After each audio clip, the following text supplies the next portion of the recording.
네, 시청자 여러분 안녕하십니까? 내니스토리입니다. 오늘 이 시간에는 가사시장에서 일하시는 도우미와 시터들이 어떤 영역에서 어떤 일을 하는지에 대해서 일종의 안내 영상 내지는 소개를 해드리는 그런 시간을 갖도록 하겠습니다. 먼저 가사 영역과 육아 영역 그리고 실버 영역 등 세 가지 영역으로 나누어서 살펴볼 텐데요. 각 영역별로 차근차근 말씀드리는 시간을 갖도록 하겠습니다. 네, 첫 번째 가사 영역입니다. 아직도 혼란스러운 시장이다, 이렇게 저는 정의합니다. 가사 도우미가 일하는 영역은 아직도 잘 정비가 잘 안 되어 있죠. 가정집 일의 대부분으로 청소와 정리정돈, 빨래와 세탁, 그리고 음식과 반찬하기 등 매우 고된 일 투성이입니다. 육아 영역과 다르게 아직도 정부 지원이 없는 곳으로 시중에는 일부 앱을 이용한 파출로 대별되는 단시간 일자리도 많습니다. 대개 청소가 대종이며 요리는 아직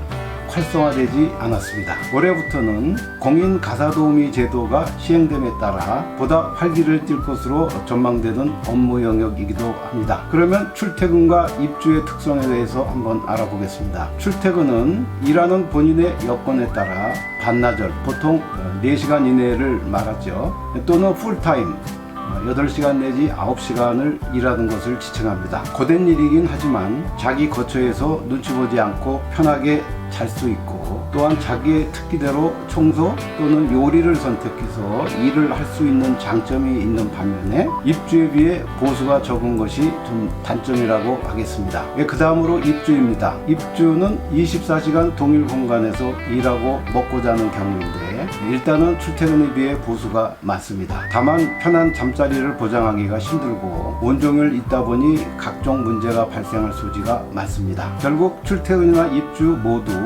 민사상의 계약임을 명심하셔야 되겠습니다. 다음 내용은 가사 도우미를 전문직으로 해보자, 그런 취지로 말씀드립니다. 음식과 반찬 등은 전문 요리 도우미로 세분화되면서 연예인 과정과 일부 상류층에서는 전문적인 기능인으로 인식하면서 높은 대우를 보장하기도 합니다. 반면에 청소와 정리 정돈 누구나 하지만 또한 누구나 잘할 수는 없는 영역으로 발전하고 있습니다. 정리 정돈 전문가는 미국과 일본에서는 각광받는 사업으로 인식되어서 우리나라에서도 일부 협회 내지 비영리 단체를 중심으로 자격증을 부여하는 것으로 알고 있습니다. 청소 분야는 집 청소를 포함하여 이삿짐 청소까지 포함하는 매우 넓은 영역으로 앞으로 집 청소 분야는 매우 유망하다 할 것입니다.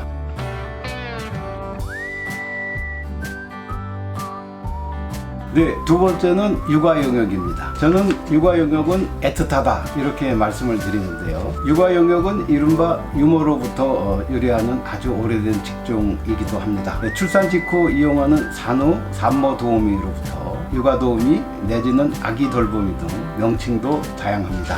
직장 다니는 일하는 여성들이 제일 관심이 많고 고충을 토로하는 골칫거리이기도 합니다. 자기 아이 자기가 보면 그만이지만 현실은 그렇지 않죠. 이모님들 눈치 보며 아까운 돈 쓰는 형국이라고 푸념하시는 분들도 많습니다. 한편 일하시는 분 입장에서 보면 남의 집에서 아이를 보는 것은 쉽지만은 않은 일입니다. 이모님과 사모님이 자녀 육아 관점이 다른 경우도 허다하고 이 때문에 토닥토닥 다투는 경우도 매우 많습니다. 더욱 아이를 데리고 자는 경우에는 선잠을 자게 되어 여러모로 건강에는 좋지 못한 경우가 많습니다. 네, 전문 베이비시터를 향하자, 이런 취지로 말씀드립니다. 선진국에서는 아기만 보는 시터가 있죠.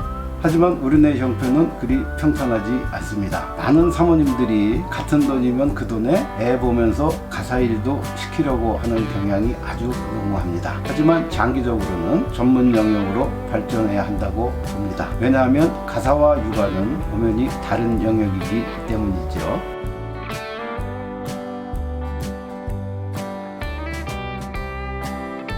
네, 이번에는 중요한 실버 영역에 대해서 말씀드리겠습니다. 나이가 들고서 늙으면 인간의 생로병사는 피할 수 없는 자연의 이치입니다. 그 누구도 피해갈 수 없죠. 옛 노래에도 나이 들어 늙어지면 못 노나니, 그런 노래도 있지 않습니까? 필연코 남의 손을 빌려 마지막 생을 영위해야 하는 순간이 누구에게나 옵니다. 당사자의 심정은 어떠겠습니까? 또한 그런 당사자를 바라보는 환자의 가족들의 심정은 또 어떠할까요?